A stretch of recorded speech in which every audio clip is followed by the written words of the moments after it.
Hello you guys, welcome back to my channel. I hope you guys are all having an amazing day. Today I'm going to be filming my mid-year book tag for you guys. So we're going to be going over all the goals that I set at the beginning of the year, as well as all my thoughts on the books that I've read so far, kind of how I'm feeling right now for this year of reading. This tag has been circulating on YouTube for quite some time now, and there are 11 questions from the original tag, and then last year I ended up adding 8 of my own. So I'm going to be doing the 11 questions and then the 8 questions from last year that I added as well. So that is of course 19 questions in total, which means we should probably just get on into it. Before we get into the questions though, we're just going to start off the tag with an overall check-in of my reading year so far. The reading goal that I set for myself in 2025 was 100 books, and I have currently read 40 out of the 100. The 40th book I just recently finished in the month of July though, so if we're technically talking mid-year, I've only read 39 books in the first half of the year, and it currently says that I need to read 11 books to get back on track. I'll be completely honest, I feel like at the beginning of the year I was being super hard on myself because I was reading a little bit less than I normally read. I was reading 6 or 7 books a month instead of the normal 8 to 10 or so that I read last year, which kept me on track for my reading goal. Last year I didn't really have a problem meeting goal. I met it almost perfectly, just kind of naturally, because my reading goal for last year was also 100 books, and this year I'm just reading less, and that is okay. 40 books in general in just a year is still absolutely insane, and that is still a lot of books, so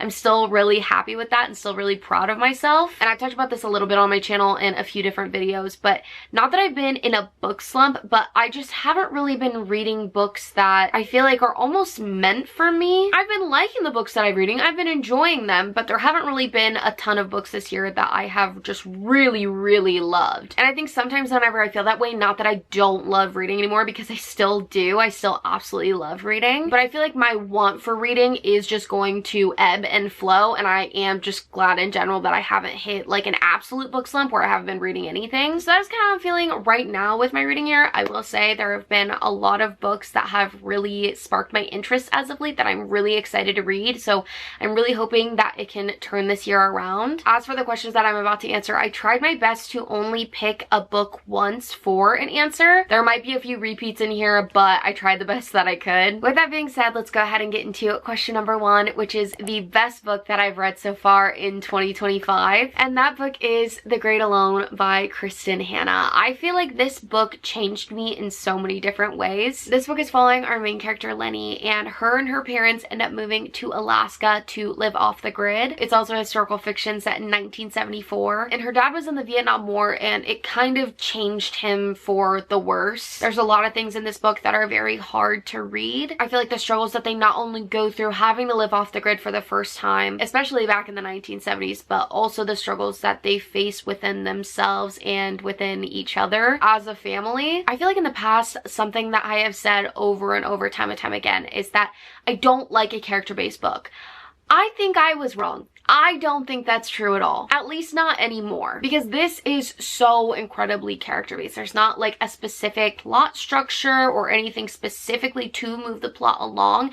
You're really just following Lenny throughout these years and years of her life and everything that she's going through as she's growing up. I just found this story so deeply intoxicating. I didn't want to stop reading. And the way that everything wraps up, it was just so beautifully done. I'm literally gonna cry just thinking about it. And that is how I know a book is a 5-star or a favorite book. There are literally tear stains in this book right here. I just connected so deeply, not only to Lenny, but also the side characters, and the found family in this book too was just so beautifully done. The reason why I have not picked up another Kristen Hanna book, because I actually read this in January. I'm just so terrified to pick up another one of her books because this like wrecked me, and I honestly think one of the reasons why a lot of the books that I've been reading this year haven't really been living up to my standards, because this honestly set an absolute new standard for me. And it's also scary to pick up another one of her books because I don't want to get emotionally drained, or at least I kind of have to prepare myself to be able to be emotionally drained, which can kind of be a lot. But out of all the other books that I've read this year, nothing lives up to The Great Alone. As of right now, I don't know if anything else will top it. We'll have to see at the end of the year whenever I do my top books of the year. But as of right now, this is the best book that I've read all year and one of my new favorite books of all time. Question 2 is the best sequel that I read in 2025, and that has to go to Two Twisted Crowns by Rachel Gillig. This is the second book in the Shepherd's King duology. The first one is One Dark Window. This is following our main character, Elspeth, and basically she touches a card one day and she gets this voice in her mind. And this is honestly a lot to explain because this is a fantasy book like nothing I've ever read before. You still have like a kingdom element, you have princes, kings, queens, and you have magic, but the magic is almost like tarot cards. They call them providence cards, and whenever you tap them, that activates the power, and you have to tap it in order to turn the power off. And there are groups of people trying to collect all the providence cards because there is actually a mist within the land that can cause a sickness. So if you find all the cards, that lifts the mist and the sickness. This book was so interesting because we got new POVs in this book. I feel like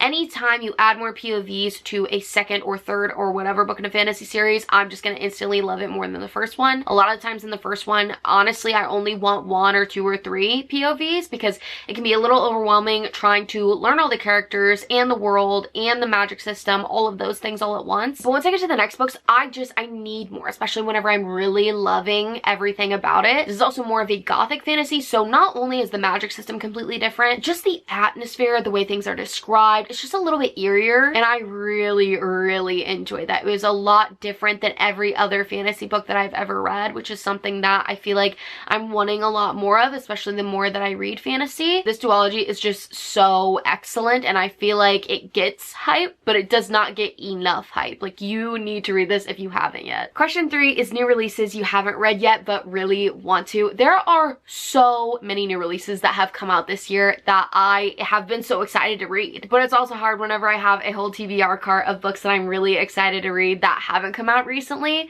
So I've been trying to pace myself with reading them and buying them as they come out. Since there are so many, I decided to only pick 3 for this question. The first 2 I haven't bought yet, but I am just so excited to read them. Number 1 is Atmosphere by Taylor Jenkins Reid. I have 2 5-star reads by her, and they are books that are so incredibly different. This book is a general fiction book about an astronaut, and I have heard nothing but amazing things. Do I know anything about astronauts? No. Do I care that much? No. But if she's gonna write it, I'm gonna read it, and that's really all that matters at this point. I am ecstatic to get my hands on this just because of everything that I've heard about it. And another book that I cannot wait to get my hands on is Bury Your Bones in the Midnight Soil by V.E. Schwab.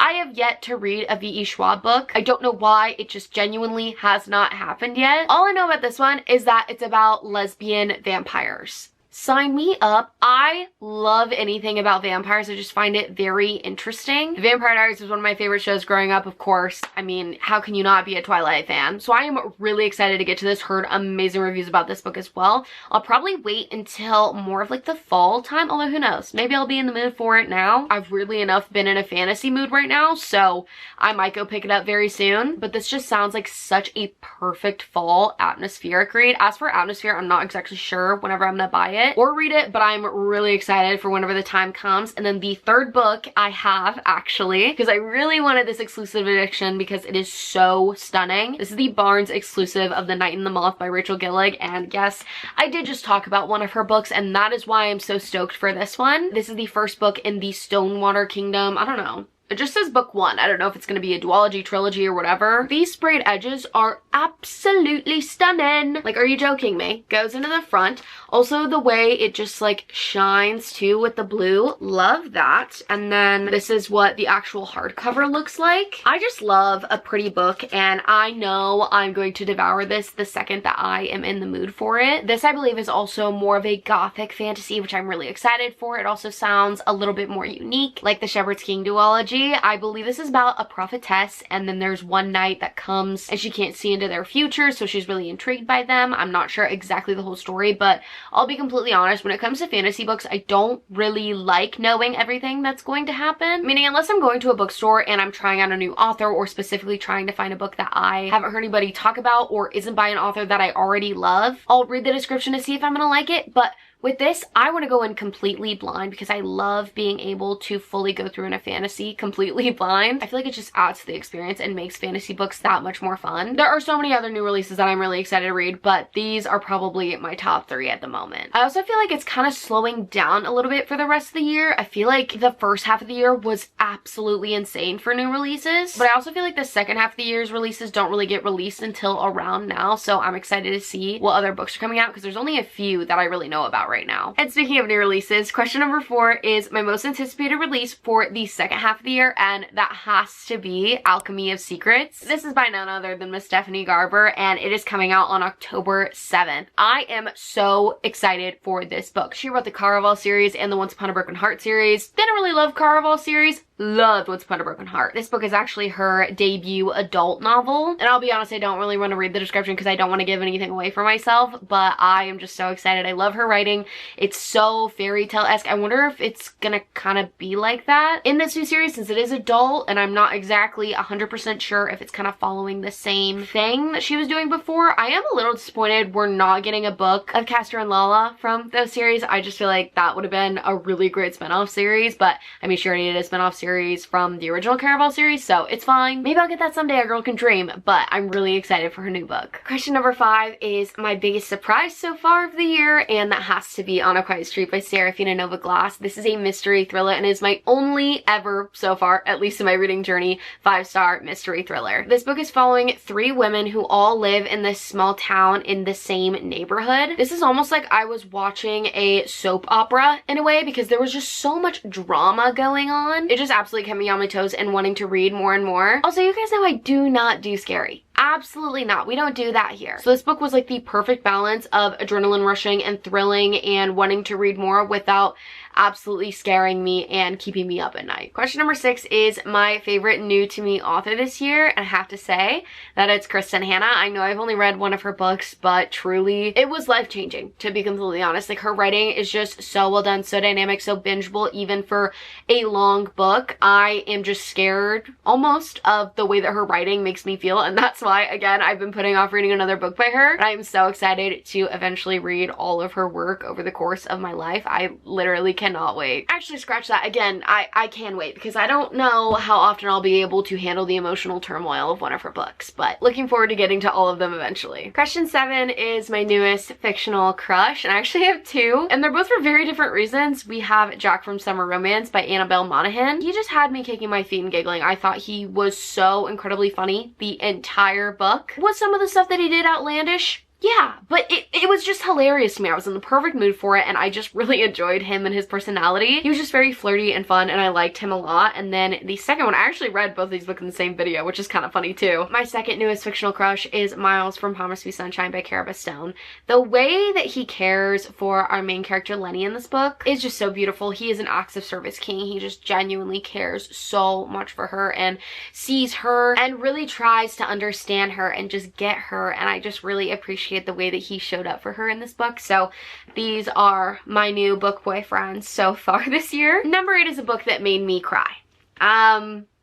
Need I say more? This is a prequel to the original Hunger Games trilogy. I guess you could say it's the second book, technically, chronologically, in the series. This is Haymitch's Games, the 50th Hunger Games.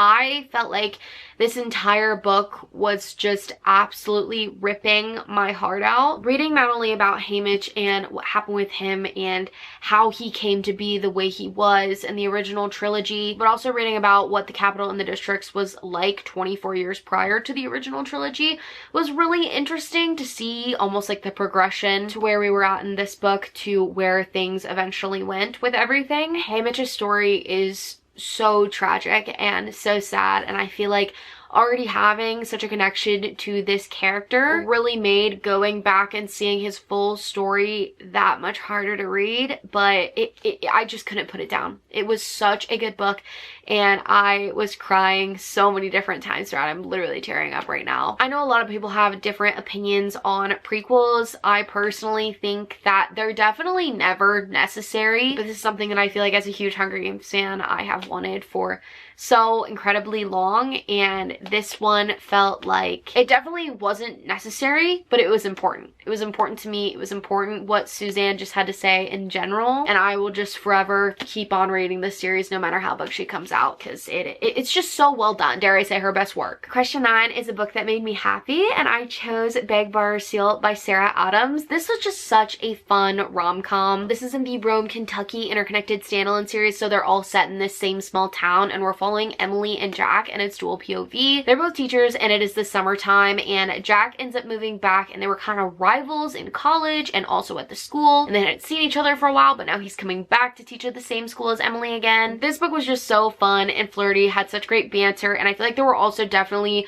realer elements of this book that came through. I think this is probably Sarah Adams' best book as of right now, at least from my perspective. I feel like this really brought something different from the table for her that I really enjoyed, and I cannot wait to read the final installment of this little interconnected series. Overall, her books are just a really fun time, and I just really enjoyed this one. It was just so cute. Question number 10 is the most beautiful book that I've bought this year so far, or received, and this one I actually did receive from Bestie Lottie. We ended up doing a book swap video together at the end of June, so if you haven't seen that yet, go check that out. It was so fun doing that with her. But in that video, she ended up gifting me Remarkably Bright Creatures, and this is the Barnes edition. It has these pretty sprayed edges. The main character in this book, Tova, works at an aquarium. This is her right here, and this is Mr. Marcellus. So that is why it is very like sea creature and ocean inspired. I feel like the sprayed edges are just so cute with the little fishies and the corals and everything else going on. This is just such a beautiful edition of this book, and I really love this book too. There just really wasn't a specific prompt to fit it, but I feel like this is definitely the prettiest book that I have gotten this year. Question number 11 is, what books do I need to read by the end of the year? These three have been staring at me on my TBR cart. Well, at least one of them hasn't been staring at me that long, but the other two have been staring at me for quite a while, and they're also more like seasonal reads. I would say I would read these at like the end of fall going into winter, and I know it's crazy to be talking about my winter TBR already, but these are really high up on my winter TBR because I am a very atmospheric and seasonal mood reader. Number one is The Favorites by Lane Fargo. I know everybody and their mother has talked about this book this year. It was like highly reviewed and rated by so many people, and I cannot wait to read it. I just feel like I need to wait until it's a little colder outside.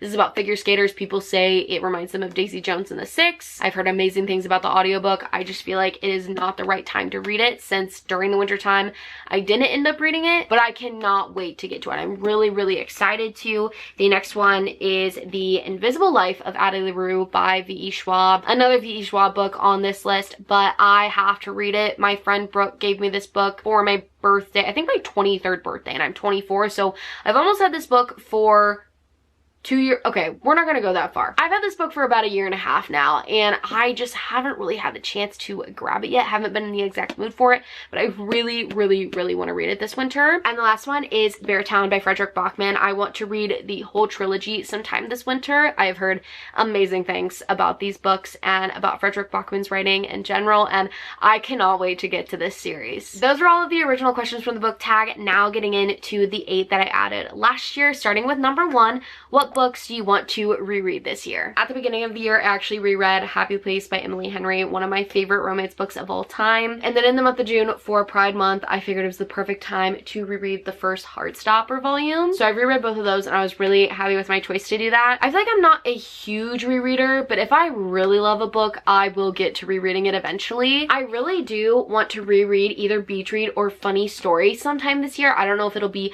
this summer or maybe in the fall, because I feel like Emily Henry's books, they also kind of have like a cozy vibe to them, or they're just more perfect to read at the end of the summer into the fall season. So I'm really not going to rush it or anything. If I don't get to it, I don't get to it, but I really want to reread one of those also this year, if not both of them, or I want to reread The 7-Year Slip, or why not, while we're also here, maybe even Dead Romantics. I don't think I'll get to all of those, but I really want to reread at least one of the ones that I have mentioned. Maybe I'll actually do one of the Ashley Poston books, because I've already reread an Emily Henry one this year, but I absolutely love all of these books. I feel like these books just mean so much to me. They talk about themes and things that I just deeply relate to, so I love rereading books like that and getting to revisit stories and characters that I love. I would also love to do a Throne of Glass reread, but I'm not going to go back and do that until I have finished the whole Massiverse, which I still have not done, but we'll get to that eventually. I'm not going to rush that because I don't like reading books that I'm not in the mood for, because reading's supposed to be fun. Like, duh. And at this point, I think it's been a year since I finished the whole series, so I feel like I might want to give it just a little bit more time until I go into a full reread of Throne of Glass. So that'll probably happen next year, but I absolutely love that series, if you cannot tell. The next question is my favorite author so far this year. This is also my most read author of the year so far, and that is Brandon Sanderson. This is his first book in his YA sci-fi series, which is called Skyward. This is not in the Cosmere,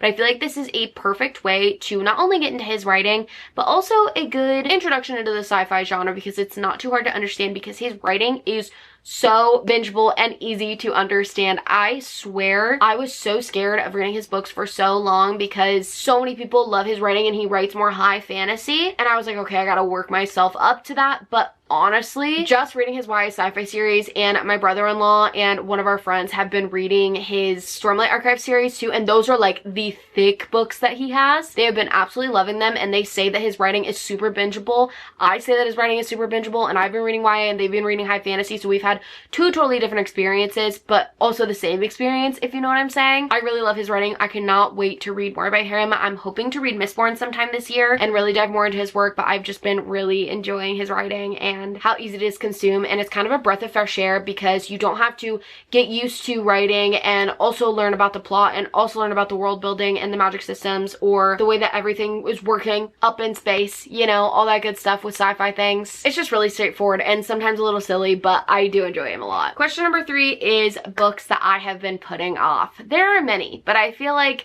no other 2 books take the cake like these 2 right here. Number 1 is Things We Left Behind by Lucy Score. This is the 3rd book in the Knock 'Em Out trilogy by her. I've read the first 2, really enjoyed the first one, but I also read it more at the beginning of my reading journey, and then I bought the other 2 around the same time whenever I really hadn't read a lot or explored a lot of other authors.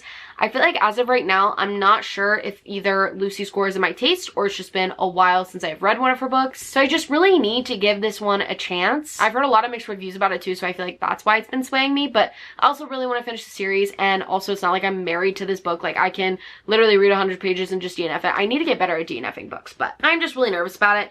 And then we have Crooked Kingdom by Leigh Bardugo. Whenever I read Six of Crows, I hadn't really read a lot of fantasy, and there was a lot of different point of views, and it was really confusing for me at the time. And it was also 6 POVs brought off the rip while I was also trying to learn about the magic system and the world building and all that kind of stuff. So it was just a lot for me as a new fantasy reader. I think honestly, going into this one, I need to reread Six of Crows. I think I rated it like a 3.5-ish back then. I just didn't really love it, and it was a little hard to follow for me. Maybe I'll listen to the audiobook because I've heard great things of the first one and then go into this one, but I know so many people love this duology. It is so highly regarded. I just know I'll have to reread Six of Crows to go into this one, and I'm just like a little bit scared that I'm not gonna love it. But I remember the ending of Six of Crows really feeling a lot more invested. I think it just took me a while to really fully understand what was going on, since it was one of the first fantasy books that I had ever read. So if I do not get to these by the end of the year, like if you still see these on my TBR cart in January 2026, I'm in trouble. Like, I either need to read these by the end of the year or just unhaul them, because it's just honestly silly at this point. A book you enjoyed with mixed reviews, that has got to be Mile High by Liz Tomford. I just recently read this a few books ago. This is the first book in the Windy City series. So many people DNF this book. I really enjoyed it. It's a dual POV hockey romance about Stevie and Xanders. Xanders kind of gives off this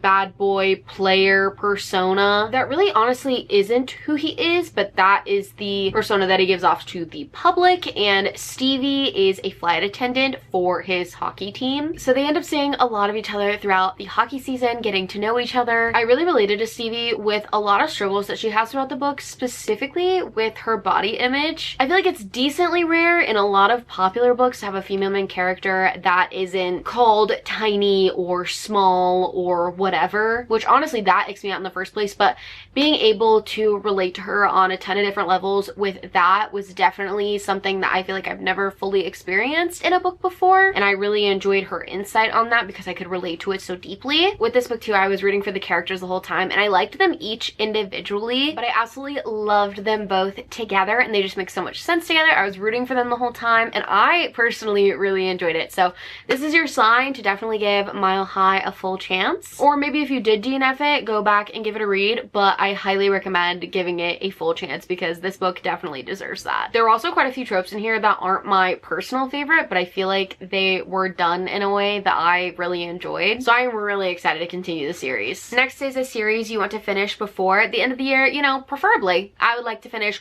all of this series that I am currently in the middle of right now by the end of the year. You know, that's a little bit of wishful thinking. I'm not gonna be too hard on myself if I can't do it because I might not be in the mood for those books or whatever, but that is like the main goal. I want to stop being in the middle of so many series and only read a few at a time. It is hard sometimes though whenever books are in the middle of publishing, but I feel like whenever they aren't in the middle of publishing and they're fully published series, I don't want to be reading a ton of those at the same time anymore. It can just get really overwhelming, and I feel like a lot of the times it's been a while since I've read the last book, so I kind of forget what's going on. So it's just better overall for me to read them consecutively. But the two series that I really want to finish before the end of the year is the Legendborn series. I have the first book right here at Legendborn. This is by Tracy Deonn. Like I've already said in this video, this year for me with fantasy, it has been more about finding more unique stories, and this one is definitely more of a unique story. It's following a secret society. It's a King Arthur retelling, and overall I really enjoyed it, and I cannot wait to read the second one and the third one. I believe we're gonna get more POVs. This was definitely one of the fantasy books that kind of sparked my joy for fantasy again and made me really excited about the genre, so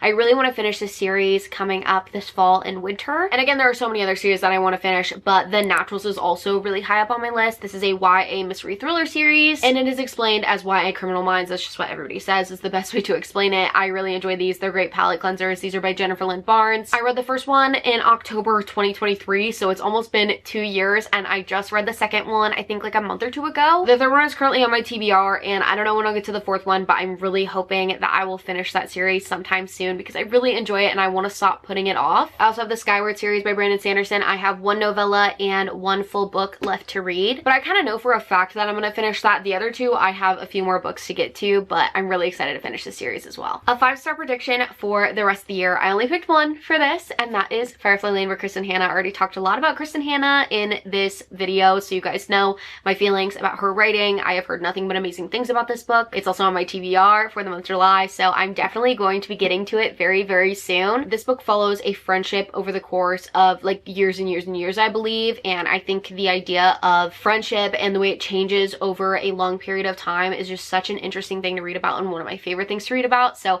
I cannot wait for this. I have a funny sneaking suspicion that this is going to be a 5-star read. The second to last question, do you think you'll reach your reading goal / are you going to change it? I don't really know. I am 11 books behind at this point. I think it is something that I could achieve, especially if I get back into reading as many books as I have in the past when I was like really in a reading mood. I also think I just have more hobbies now that I'm interested in, and especially because they're newer hobbies, those kind of take the cake for more of my time right now because I'm more invested in those. So I don't really know. I don't see myself changing my reading goal as of right now. Maybe I will later, but at this point right now, I am not going to change it. I'm going to keep it at 100, and I am going to try my best to hit that goal because I feel like I can. And I know it was a different year last year, but I did hit it last year, so I feel like I should do it again. And also 100 is still more of like a challenge, and I want to challenge myself. I also have a few other reading goals that I wrote on this page in my reading journal. I have read 5 memoirs, which I've already read 3, so I only have to read 2 more for this year. Read half of my physical TBR. We're definitely not there yet, but I'm hoping to get there by the end of this year. I've definitely done a really good job at reading for my physical TBR this year and not buying as many books. So I am pretty happy with my progress on that so far. Another thing I'm happy with my progress on is focusing on finishing series. I think I've done a lot better than I have done in the past of actually paying attention to how many series I'm in the middle of and how many books I've read in each series, all of that kind of stuff, kind of just keeping better track of those things instead of just like going willy-nilly with it and just reading whatever. Even though reading whatever is fun, but I do want to continue series if I'm going to finish the series very close together like I've already talked about in this video. And my last goal was diversify authors and genres, which I think I've been better at so far this year, but it is definitely something that I want to get a lot better at with the rest of the year. The last and final question is any new goals for the rest of the year? One thing I want to do is be better about buying books. I think that it's totally okay if I know 100% sure I'm going to read a book, whether it's from an author that I really love or in a series that I want to continue. I think that's totally fine. But if it's a book that I'm not like 100% sold on and it's more of like a trend at the moment, I want to stop being willy-nilly with those books and just buying them because it adds to my TBR cart, and eventually, who knows, like I might just want to unhaul it, which is another thing that I want to be better about. I think sometime soon I'm gonna go through my TBR cart and just unhaul books that I have absolutely no interest in reading because there's no point in staring at these books and stressing myself out and making myself feel like I need to read them and them just sitting on the cart in every single video because that's no fun. Reading is a hobby. It's meant to be enjoyed, and I don't want to feel like that. I've also also thought about going through my shelves too and looking at books that maybe were my taste at the beginning of my reading journey or I didn't absolutely love and getting rid of those as well. And also this is unfortunately always a goal for me, but I also want to get better at DNFing books, knowing when to DNF a book and not wasting my time on books that I don't think are for me. And that is really that. That is the last and final question. All of these questions will be down below in the description if you guys want to copy and paste your answers. If you enjoyed this video, don't forget to like and subscribe. If you watched until this point in the video, go ahead and comment the calendar emojis so I know who the real ones are who watched until the end. And if you want to keep up with me on the daily, you can go ahead and follow my socials, Instagram, TikTok, and Goodreads. I'm always posting on all of those and they are always linked down below. And I think that's going to be it from me today. You guys can expect a Q2 reading wrap up coming real soon to you, as well as a mid-year reset vlog. I'm really excited about both of those. I love you guys so much. Hope you're having an amazing day, and I will see you guys in my next video. Bye guys. Hello. Would you like to greet everyone? You're the cutest thing I've ever seen. From Summer Romance by Animal. The vampire. On my lipstick. 7 books a month. Don't mind the belly towel. Okay. You guys, my leg is asleep. Peace.